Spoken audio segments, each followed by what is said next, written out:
గాంధీ హాస్పిటల్లో health minister Damodara Rajanarasimha ఆకస్మిక తనిఖీలు చేశారు.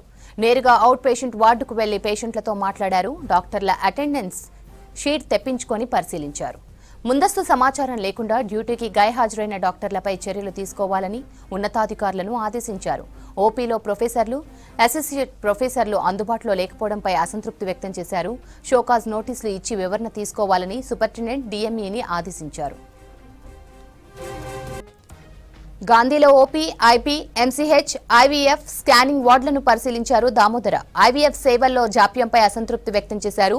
సంబంధిత డాక్టర్లకు షోకాజ్ ఇవ్వాలని డిఎంఈని ఆదేశించారు. విధులకు గైహాజరైన డాక్టర్లపై చర్యలు ఉంటాయని, డాక్టర్లు, ప్రొఫెసర్లు, ఆర్ఎంఓలు డుమ్మా కొడితే ఉపేక్షించేది లేదని హెచ్చరించారు. గాంధీలో వైద్య సేవలపై త్వరలోనే రివ్యూ చేస్తామని చెప్పారు. ప్రభుత్వ హాస్పిటల్లో ఆకస్మిక తనిఖీలు కొనసాగుతాయని చెప్పారు మంత్రి.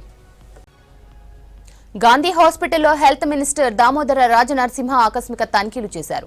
నేరుగా అవుట్ పేషెంట్ వార్డుకు వెళ్లి పేషెంట్లతో మాట్లాడారు. డాక్టర్ల అటెండెన్స్ షీట్ తెప్పించుకొని పరిశీలించారు. ముందస్తు సమాచారం లేకుండా డ్యూటీకి గైహాజరైన డాక్టర్లపై చర్యలు తీసుకోవాలని ఉన్నతాధికారులను ఆదేశించారు. ఓపీలో ప్రొఫెసర్లు, అసోసియేట్ ప్రొఫెసర్లు అందుబాటులో లేకపోవడంపై అసంతృప్తి వ్యక్తం చేశారు. షోకాజ్ నోటీసులు ఇచ్చి వివరణ తీసుకోవాలని సూపరింటెండెంట్ డిఎంఈని ఆదేశించారు.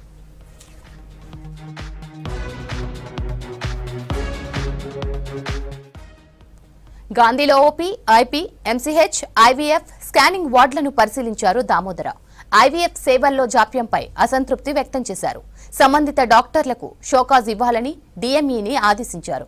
విధులకు గైహాజరైన డాక్టర్లపై చర్యలు ఉంటాయని, డాక్టర్లు, ప్రొఫెసర్లు, ఆర్ఎంఓలు డుమ్మా కొడితే ఉపేక్షించేది లేదని హెచ్చరించారు. గాంధీలో వైద్య సేవలపై త్వరలోనే రివ్యూ చేస్తామని చెప్పారు. ప్రభుత్వ హాస్పిటల్లో ఆకస్మిక తనిఖీలు కొనసాగుతాయని చెప్పారు మంత్రి.